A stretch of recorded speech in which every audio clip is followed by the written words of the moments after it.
Hello guys, welcome to my channel. Today we are going to see how to fix Roblox has crashed. Please perform a Windows clean boot. Let's fix it guys. You just need to go to search menu and type msconfig. Comes up system configuration, click on open it. Select the services tab and select check mark hide all Microsoft services. In here you just need to select the disable all option and go to startup tab and select open task manager.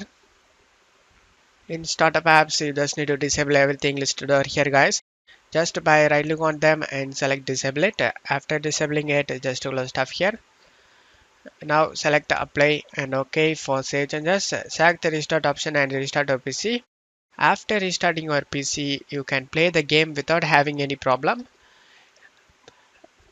After get back into normal, you just need to go to services, checkmark hide all Microsoft services and select this enable all option and select apply and OK to get back normal and select exit without restart. And that's it for today's video guys. Give me a like and subscribe. Thank you.